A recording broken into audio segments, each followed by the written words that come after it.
பொதுவாக வந்து நீதிபதிகளை வந்து அவர்கள் குடியிருக்கும் இடத்துல பணிபுரிவது இயல்பு இல்லை.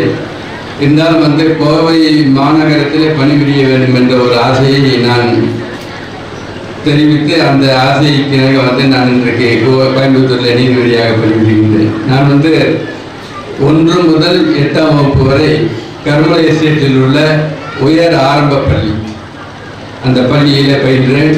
9, 10 நம்ம வால்பாறை ஹையர் செகண்டரி ஸ்கூலு. 10ஆம் வகுப்புல கணக்கில் ஃபெயிலு, 22 மார்க்கு மொத்தம். அப்போலாம் அக்டோபரில் எழுதலாம், அட்டம் எழுதலாம். அக்டோபரில் எழுதியுமே 35 தான் கரெக்டாக. சரி, இந்த 35ஓட நம்ம இந்த வால்பாறையில் இருக்கக்கூடாதுன்னு முடிவு பண்ணி மதுரைக்கு போயிட்டேன் +1 படிக்கிறதுக்கு. அப்போல்லாம் பார்த்தீங்கன்னா இது ஏன் சொல்கிறேன்னு கேட்டீங்கன்னா, இங்கே மாணவர்கள் மத்தியில் நடக்கக்கூடிய ஒரு நிகழ்ச்சி.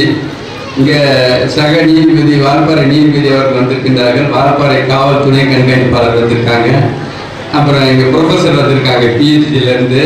ஸோ இந்த பள்ளி பருவத்திலே மாணவர்கள் மத்தியிலே படித்து பதவியில் இருப்பவர்களை அவர்கள் முன்பு நிறுத்துவதற்கு ஒரு காரணம் என்னென்னா, ஒரு 100 மாணவர்கள் அந்த நிகழ்ச்சியில் கலந்துக்கிட்டாங்கன்னா யாராவது ஒரு சிலருக்கு அந்த இன்ஸ்பிரேஷன் வரும். சரி, நாமளும் இந்த மாதிரி எல்லாம் வரணும் அப்படிங்கிற மாதிரி ஒரு இன்ஸ்பிரேஷன் வரும். அதற்காகத்தான் ஆசிரியர் பெருமக்கள் உங்கள் முன்பு எங்களை நிற்பதற்காக அவர்கள் வேண்டி அவர்கள் விருப்பத்திற்காக நாங்கள் உங்கள் முன்பு நின்று கொண்டிருக்கின்றோம். அதனால் நான் நிறையா நீங்கள் இந்த ஒழுக்கமாக இருக்கணும், நல்லபடியாக படிக்கணும், நல்லா புத்திசாலியாக இருக்கணுங்கிறதெல்லாம் நான் அறிவுரை சொல்வதற்காக நான் தயாராக இல்லை. தனி மனித ஒழுக்கம் என்பது மிகவும் முக்கியமான ஒன்று தான். தனி மனித ஒழுக்கம் தான் நமது சமுதாயத்திற்கு ஒழுக்கமாக அமையும். சமுதாய ஒழுக்கமாக இருந்தால் தான் நாடு நன்றாக இருக்கும். நம்மை பொறுத்தவரை என்ன அப்படின்னு கேட்டிங்கன்னா, டெமோக்ராட்டிக் கண்ட்ரி நமக்கு இந்தியா டெமோக்ராட்டிக் கண்ட்ரி, 140 கோடி மக்கள் தொகை இருக்கக்கூடிய ஒரு இடம். இங்கே ரூல் ஆஃப் லா என்று சொல்லுவாங்க, சட்டத்தின் ஆட்சி. சட்டத்தின் ஆட்சின்னா என்னன்னு கேட்டீங்கன்னா, எல்லாமே லாஸ் டிசைடு. அசம்பிளிலையும் பார்லிமெண்ட்லையும் என்ன பண்ணுவாங்கன்னு கேட்டிங்கன்னா, சட்டத்தை இயற்றுவார்கள். காவல்துறையினர் அந்த சட்டத்தை அமுல்படுத்துவாங்க, செயல்படுத்துவாங்க. இந்த இயற்றப்பட்ட சட்டம் அமுல்படுத்தக்கூடிய சட்டம் சரியாக அமுல்படுத்தப்படுகின்றதா, சரியான நீதி வழங்கப்படுகிறதா என்பதை நீதி பரிபாலனை செய்வதற்காகத்தான் நீதித்துறை இருக்கின்றது. நீதித்துறை இண்டிபெண்டன்ட் ஜுடிஷியரி என்று சொல்வார். இண்டிபெண்டன்ட் ஜுடிஷியரி என்ன அப்படின்னு கேட்டிங்கன்னா, நீதித்துறைக்கு ஊதியம் அரசால் வழங்கப்படும். ஆனால் நீதித்துறையை அரசு கட்டுப்படுத்த முடியாது. நீதித்துறைக்கு மாண்புமிகு உயர்நீதிமன்றம், மாண்புமிகு உச்ச நீதிமன்றம் தான் கட்டுப்பாட்டில் தான் மற்ற நீதிமன்றங்கள் இருக்கும். அதுக்கு என்ன காரணம் அப்படின்னு கேட்டிங்கன்னா, இப்போ அடிப்படையில் சட்டத்தின் ஆட்சி நாம் சொல்கிறோம், ரூல் ஆஃப் லா சொல்கிறோம். சட்டம் இருக்கின்றது. எந்த ஒரு நபரையுமே இந்த நாட்டில் அமலில் உள்ள சட்டத்துக்கு அப்பாற்பட்டு நாம் குற்றச்சாட்டும் சுமத்தக்கூடாது, தண்டிக்கவும் கூடாது. ஆக சட்டங்கள் நிறைய இருக்கின்றன. அந்த சட்டங்களை பற்றியெல்லாம் நீங்கள் தெரிந்து கொள்ளலாம், தெரிந்து கொள்ளக்கூடிய வாய்ப்புகள் வரும். எல்லாத்துக்கும் மேலே பார்த்தீங்கன்னா அரசியலமைப்பு சட்டம்னு சொல்லுவாங்க, இந்தியன் கான்ஸ்டியூஷன் சொல்லுவாங்க. இப்போ முடிஞ்ச 26ஆம் தேதி 26/11/1949ஆம் வருடம் தான் நம்மளோட இந்திய அரசியலமைப்பு சட்டம் அடாப்ட் பண்ண ஒரு நாள்.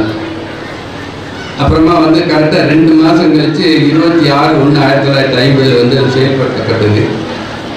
இதில் நீதித்துறைக்கு உள்ள தகவல் என்ன அப்படின்னு கேட்டிங்கன்னா, ஒரு நீதிமன்றம், அது நம்ம வால்பாறையில் இருக்கக்கூடிய ஜட்ஜாக இருந்தாலும் சரி, இல்லைன்னா கோயம்புத்தூரில் இருக்கக்கூடிய எங்களை போன்ற மாவட்ட நீதிபதிகளாக இருந்தாலும் சரி, நீதிமன்றத்தின் ஒரு உத்தரவு இந்த நாட்டின் எந்த மூலையிலும் செயல்படுத்தப்பட வேண்டும், அமுல்படுத்தப்பட வேண்டும், செயல்படுத்தப்பட வேண்டும் என்பதுதான் அரசியலமைப்பு சட்டம் சொல்லக்கூடியது. ஆகவே தான் அரசியலமைப்பு சட்டம் எல்லாத்தையும் உயர்ந்ததாக கருதப்படுகின்றது. நீதித்துறை இண்டிபெண்டன்ட் ஜுடிஷியரி என்று செயல்பட்டு கொண்டிருக்கிறது. ஏன்னா இப்போ மாண்புமிகு நமது இந்திய உச்ச நீதிமன்றத்தினுடைய 51வது தலைமை நீதிபதி அவர்கள் இந்த முடிஞ்ச 26ஆம் தேதி கூட நீதித்துறை not above, it is not mean above kind to all, it is a bridge அப்படிங்கிற மாதிரி சொன்னாங்க. அதை சொல்லி அவங்க அந்த மாதிரி பேசியிருந்தாங்க. நீதித்துறையோட ஒரு சிறப்பான அம்சமே என்ன அப்படின்னு கேட்டிங்கன்னா, இண்டிபெண்டன்சி, டிரான்ஸ்பரன்சி. இப்போ அரசு அலுவலகங்களில் பார்த்தீங்கன்னா நம்ம டிஎஸ்பி ஆஃபீஸ் போனீங்கன்னா அவங்க ஒரு கேபினில் உட்காந்துருப்பாங்க. அந்த கேபினுக்குள்ளே வந்து மற்றவங்க போக முடியாது, அனுமதி இல்லாமல் போக முடியாது. வட்டாட்சியர் எடுத்தீங்கன்னா தாசில்தார் ஆஃபீஸில் போய் பார்த்தீங்கன்னா அவங்க அங்கே ஒரு கேபினில் உட்காந்துருப்பாங்க, பையில பார்த்துட்டு இருப்பாங்க. ஆக இந்த மாதிரி அரசு அலுவலகங்கள் எல்லாத்துலேயுமே பார்த்தீங்கன்னா அவர்கள் அலுவல் வந்து ஒரு மூடிய அறைக்குள் நடக்கும். மூடிய அறைக்குள்னா வந்து அலுவல் ரீதியாக நடக்கும். நீதிமன்றம் மட்டும் பார்த்தீங்கன்னா திறந்த நீதிமன்றம் தான் நாங்கள் நடத்திட்டோம். இந்த திறந்த நீதிமன்றம் நடத்துவதற்கு என்ன காரணம் அப்படின்னு கேட்டீங்கன்னா டிரான்ஸ்பரன்சி செயல்படுத்தப்படுகின்றது என்பதை காட்டுவதற்காகத்தான். நீதிமன்றம் மட்டுமே வந்து எல்லாரோட பார்வையிலுமே வந்து செயல்படக்கூடிய ஒரு அங்கமாக விளங்குகின்றது. ஆக அந்த நீதித்துறையில் 1900 என்னை பொறுத்தவரை 14/11/1990 அன்றைய தினம் வந்து நான் சென்னை தமிழ்நாடு வழக்குரைஞர் சங்கத்தில் வந்து வழக்குரைஞராக பதிவு செய்தேன். கோவை அரசு கலைக்கல்லூரியில் பிஏ பொலிட்டிக்கல் சயின்ஸ் பயின்று பின்பு கோவை சட்டக்கல்லூரியில் சட்டம் பயின்றவுடன் யார்கிட்டையுமே ஜூனியராக இல்லை. ஏன்னு கேட்டீங்கன்னா I was constraint to earn something in the year 1990. அதனால் என்ன பண்ணேன்னு கேட்டீங்கன்னா I started an independent practice at Valparai in the year 1991 ஜனவரி 30. இந்த ஜனவரி 30 1991 2000 வரை வந்து நான் வால்பாறையில் வந்து தனிப்பட்ட முறையில் வந்து வழக்குரைஞராக தொழில் செய்தேன். அவ்வாறு வழக்குரைஞர் தொழில் செய்கின்ற பொழுது இங்கே நம்ம பகுதியில் நிறைய தேயிலை தோட்டங்கள் இருக்கு. எல்லாரும் பிபிடிசி, ஜெய்சிரி, பெரிய கரமலை TN produce company limited, Tata, இப்படி பெரிய பெரிய கம்பெனிகள்லாம் வந்து இங்கே நடந்து தேயிலை தோட்டங்களை நடத்தி வருகின்றார்கள். இப்போ எனது பெற்றோரை பொறுத்தவரை அவர்கள் வந்து இத்தனை தேயிலை தோட்டத்திலே கூலி தொழிலாளிகள். நானும் உங்கள்கிட்ட சொல்லியிருக்கேன், நானுமே செயல். அப்போ வந்து டிஎஸ்ஏல இருக்கக்கூடிய மேனேஜர்களுக்கு எல்லாமே வந்து ஒரு அசோசியேஷன் இருக்கு, ஆனமலை பிளான்டர்ஸ் அசோசியேஷன் சொல்லுவாங்க, ஏபிஏ என்று. இந்த பகுதியில் இருக்கக்கூடிய இந்த பிளான்டேஷன் எல்லாமே பார்த்தீங்கன்னா பிளான்டேஷன் ஆஃப் லேபர் ஆக்ட்னு சொல்லிட்டு ஒரு ஆக்ட் இருக்கு, 1951 ஆக்ட். 1957 அது ரூல்ஸ். அந்த ஆக்ட் படி ரூல்ஸ் படி தான் வந்து இந்த தோட்டத்தை நடத்த வேண்டும். அதுக்கு வந்து இன்ஸ்பெக்டர் ஆஃப் பிளான்டேஷன் சொல்லிட்டு ஒரு ஆஃபீஸர் இருப்பாங்க. இந்த பிளான்டேஷன் ஆஃப் லேபர் ஆக்ட் படி பார்த்தீங்கன்னா ஃபார்ம் 23 ஒன்று கொடுப்பாங்க. அதில் வந்து யார் மேனேஜரோ அவர் வந்து is liable to be prosecuted.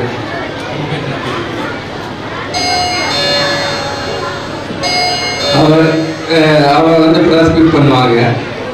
அந்த நாட்களிலெல்லாம் நான் வழக்குரைஞராக தொழில் செய்த நாட்கள் எல்லாம் பார்த்தீங்கன்னா பொள்ளாச்சியிலிருந்து மரியாதைக்குரிய திரு KM கோபால் வழக்குரைஞர் அவர்கள் வருவார்கள்.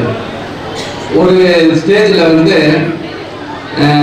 பொள்ளாச்சியிலேருந்து நம்ம வந்து வக்கீலில் வந்து வால்பாறை கூட்டிகிட்டு வர வேண்டாமே, வால்பாறையிலே வந்து நம்ம யாராவது ஒரு அட்வொகேட்டை பார்க்கலாம்னு சொல்லிட்டு இந்த பிளான்டர்ஸ் அசோசியேஷனில் வந்து இவங்களுக்குள்ள ஒரு பேச்சுவார்த்தை. அந்த பேச்சுவார்த்தையில் வந்து என்ன நடக்குதுங்க அப்படின்னா கடுமையான எதிர்ப்பு அங்கே எழுப்பப்படுகிறது. ஏன்னா வந்து இந்த மாதிரி ஜெகநாதன் வந்து ஒரு தொழிலாளியோட மகன், அவர்கிட்ட போய் நாம் போய் வந்து கேஸை கொடுத்து நிற்கிறதுங்கிறது வந்து சரியாக வராதுங்கிற மாதிரி ஒரு முடிவு பண்ணி வந்து அவங்க வழக்குகளை என்னிடம் ஒப்படைப்பதற்கு தயாராக இல்லை. அந்த நேரத்தில் வந்து நம்ம ஜெய்ஸ்ரீ டி அண்ட் இண்டஸ்ட்ரீஸ் லிமிடெடுக்கு வந்து மரியாதைக்குரிய டிபி மகேஸ்வரி அவர்கள் வந்து பொது மேலாளராக இருந்தார். அவர் என்ன சொன்னார் அப்படின்னு கேட்டீங்கன்னா, உங்கள் கம்பெனிகள்லாம் பொறுத்தவரை நீங்கள் வந்து யார்கிட்டயாவது கேஸை கொடுத்துக்கோங்க, என்னை பொறுத்தவரை எங்கள் கம்பெனியை பொறுத்தவரை நமது வால்பாறையிலேயே வழக்குரைஞர் தொழில் செய்து வரக்கூடிய ஜெகநாதன் நான் கொடுக்குறேங்கிற மாதிரி சொன்னாங்க. அந்த வழக்குகள் என்னிடம் ஒப்படைக்கப்பட்ட பின்பு நான் அத்தனை வழக்குகளையும் நடத்தி அதில் அத்தனையும் வெற்றி பெற்றதற்கு முன்பு எந்த அசோசியேஷன் வந்து என்னிடம் வழக்கை கொடுக்க தயங்கினார்கள் அத்தனை பேரும் என்னிடம் வழக்கை கொடுத்து விட்டார்கள். நான் இந்த அத்தனை பெரிய கம்பெனிகளுக்கும் வந்து ஸ்டாண்டிங் கவுன்சிலாக நான் வழக்குரைஞர் தொழில் செய்யும் போது இருந்தேன். இதை ஏன் நான் சொல்கிறேன் என்று கேட்டீர்கள் என்றால், நிராகரிக்கப்பட்ட இடத்தில் தான் நாம் தலைமை விருந்தினராக கலந்து கொள்ள வேண்டும். எங்கு நாம் நிராகரிக்கப்படுகின்றோமோ அங்கு நாம் தலைமை விருந்தினராக கலந்து கொள்ள வேண்டும் என்ற ஒரு வைராக்கியம் நமது மனதில் எழ வேண்டும் என்று இந்த மாணவ செல்வங்களை நான் அன்போடு கேட்டுக்கொள்கின்றேன். அந்த ஒரு வகையிலே வந்து இறைவன் அருளால் பெற்றோரது ஒரு ஆதரவால் வந்து இன்றைக்கு 1991 வழக்குரைஞர் தொழில் நான் இந்த வால்பாறையை தொடங்கி 10 ஆண்டுகள் வழக்கறிஞராக இங்கே பணிபுரிந்து 2000 ஆண்டிலே வந்து நான் நீதித்துறையில் நீதிபதியாக தேர்வானேன். அப்பொழுது 2000 பார்த்தீங்கன்னா ஒரு 50 பேர் தான் மொத்தத்துக்கு தமிழ்நாட்டில் நீதிபதிகள் எடுத்தாங்க. கோயம்புத்தூர் டிஸ்ட்ரிக்டில் 5 ஒன்லி பர்சன். அப்போ கோயம்புத்தூரோட திருப்பூர் இருந்தது. கோயம்புத்தூர் திருப்பூர் இருந்தது. அப்போ பெரிய திருப்பூர். இப்போ 2000 வந்து நான் மதுரையில் வந்து நீதிபதியாக சேர்ந்தேன். நாங்கள் சேர்ந்து பணியாற்றி கொண்டிருந்தேன். நான் 10ஆம் வகுப்பு வந்து அந்த மேத்தமெட்டிக்ஸில் ஃபெயிலுன்னு சொன்ன பார்த்தீங்களா, அப்போ டுட்டோரியலில் படிச்சுட்டு இருக்கிறப்போ பஸ்ஸில் ஃபுட்போர்டில் போய் நம்ம கண்ணாடி ஸ்டுடியோ இருக்குது, கர்மலைக்கு போகிற பஸ்ஸு கண்ணாடி ஸ்டுடியோவில் வந்து போலீஸ் ஸ்டேஷன் அங்கே தான் இருக்குது. கரெக்டாக வந்து ஹெட் கான்ஸ்டபிள் நடராஜ் வந்து வண்டியை நிறுத்திட்டார். நிறுத்தி ஃபுட்போர்டில் தூங்கிட்டு போனதுனால வியாழக்கிழமை குளிச்சு கொண்டு போய் ஸ்டேஷனில் விட்டாங்க. அங்கே மிஸ்டர் பஷீர் அகமதுன்னு ஒரு எஸ்ஐ, அவர் ஃபஸ்ட்டு சப்மிட் போயிட்டு நினைக்கிறேங்க. அவர் வந்து எங்கள் வால்பாடில் போனால் பார்த்தீங்கன்னா வெள்ளிக்கிழமை கேம்ப் கோர்ட் நடக்கும். இந்த மாதிரி கோர்ட்டில் வால்பாடில் வந்து நீதிமன்றம் தொடங்கிய நாள் வந்து 5/2/1989. 5/2/1989க்கு முன்பு வந்து வால்பாறையில் நீதிமன்றம் இல்லை, கேம்ப் கோர்ட் மட்டுமே செயல்படும். வெள்ளிக்கிழமை வந்து நீங்கள் வந்து கோர்ட்டில் வந்து ஃபைன் கேட்டீங்கிற மாதிரி போலீஸ் ஸ்டேஷனில் சொல்லிட்டாங்க. இப்போ டுட்டோரியல்லேருந்து என்னை லேட்டாக அனுப்பிவிட்ட எனது மரியாதைக்குரிய ஆசிரியர் முத்துசாமி அவர்கள் வந்து சப்மிட் போயிட்டு இந்த மாதிரி வந்து நான் தான் லேட்டாக அனுப்பிவிட்டேன், அதனால தான் பசங்க வந்து இந்த மாதிரி லேட்டாக ஃபுட்பாலில் போயிட்டாங்க, கொஞ்சம் மன்னிச்சு விட்ருங்கிற மாதிரி சொன்னாங்க. அப்புறம் நான் வழக்கு பதிவு செய்யலை. இது நடந்தது வந்து 81. 2003 வந்து நான் வந்து மதுரையில் வந்து நீதிபதியாக பணியாற்றி கொண்டிருக்கின்றேன். தல்லாகுளத்தில் வந்து கிரைமில் வந்து இப்போ இவங்க டிஎஸ்பி இருக்காங்கன்னா சிட்டியிலெல்லாம் ஏசின்னு சொல்லுவாங்க, அசிஸ்டன்ட் கமிஷனர் ஆஃப் போலீஸ் சொல்லுவாங்க.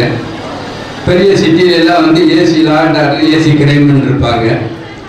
மதுரையில் வந்து என்னோட ஸ்டேஷன் வந்து ரொம்ப ஹெவி ஸ்டேஷன், ஒரு 7 போலீஸ் ஸ்டேஷன், ஜூரிஸ்டிக்ஷன், ஒரு 4000 கேஸ் இருக்கும். இந்த கிரைமில் வந்து வழக்குகளை வந்து ரொம்ப முன்னேற்றம் இல்லை அப்படிங்கிறதுக்காக யார் இந்த ஏசி வர சொல்லியான்னு சொன்ன உடனே ஐயா புதுசாக வந்திருக்காங்க, பேர் என்னன்னு கேட்டால் பஷீர் இருந்தாங்க. உயரமாக இருக்காரு கேட்டால் ஆமாம் நாங்கள் வர சொல்லியான்னு சொல்லிட்டு அப்புறம் பஷீர் ரஹ்மான் சார் வந்தார். வந்துட்டு அவர்கிட்ட சொன்னேன், நான் நீங்கள் 81 நீங்கள் ஃபுட்பாலில் பிடிச்சிட்டீங்க அப்படின்னு. அவர் வந்து நான் இங்கே சரி நீங்கள் திருப்பூரில் இருக்காரு, இந்த மாதிரி நீங்கள் ஃபுட்பாலில் பிடிச்சிங்க சார் சொன்ன உடனே அப்புறம் அந்த பழைய நினைவுகளை சொல்லி நாங்கள் வந்து அவர்கிட்ட பேசிக்கிட்டு இருந்தோம். இதெல்லாம் எதுக்கு சொல்கிறேன் அப்படின்னு கேட்டிங்கன்னா, நாலேஜ் இஸ் பவர்னு சொல்லுவாங்க. இந்த கல்வி தொடர்பான ஒரு அறிவு மட்டுமே நம்ம இங்கே நிறுத்தியிருக்கின்றது. வேறு எந்த தகுதியுமே கிடையாது. கல்வி மட்டுமே ஒருவரை வந்து உயர்ந்த நிலைக்கு கொண்டு வர முடியும் அப்படிங்கிறது வந்து நாம் உணர வேண்டும். அதே நேரத்தில் கல்வி மட்டுமே போதுமானா போதாது. ஒழுக்கம் வேண்டும், ஒரு நடைமுறைகள் வேண்டும், பெரியவர்களை மதிக்க வேண்டும், நல்ல பழக்க வழக்கங்களை நம்மிடத்துக்கு கொண்டிருக்க வேண்டும். இதெல்லாம் சேர்ந்து இருந்தால் தான் நம்ம வந்து பண்ண முடியும். அதான் அதுக்காக திருவள்ளுவரை பற்றி நிறையா கையில் பண்ணி சொன்னாங்க. கற்க கசடர கற்றபின் நிற்க அதற்கு தகை. அந்த குரலை வந்து கல்வி கற்று உயர்ந்த நிலையில் இருக்கக்கூடிய ஒவ்வொருவரும் மனதில் நிறுத்த வேண்டிய ஒரு குரல். ஏன்னா கல்வி பெரிய அளவில் நம்ம பெற்றுட்டு பெரிய அளவில் பதவியில் இருந்துட்டு நம்மளோட செயல்பாடு வந்து அதற்கு தகுந்தாற்போல் இல்லை என்றால் இந்த குரலுக்கு வந்து எதிரான ஒரு சூழ்நிலையாரு. அதுக்காக கற்க கசட கற்பவை கற்றபின் நிற்க அதற்கு தகை அப்படிங்கிற மாதிரி சொன்னாங்க.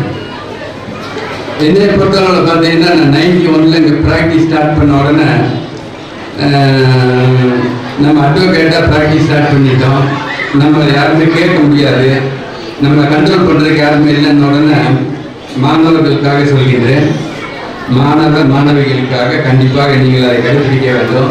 நம்மை கேட்பதற்கு யாரும் இல்லைன்னு சொல்லிட்டு 91 நான் அட்வொகேட்டாக ப்ராக்டிஸ் ஸ்டார்ட் பண்ண உடனே ஒரு வாக்கிங் போகலான்னு ஆரம்பித்தேன். ஒரு 5 கிலோமீட்டர் வாக்கிங் போகிறதுக்காக ஆரம்பித்தேன்.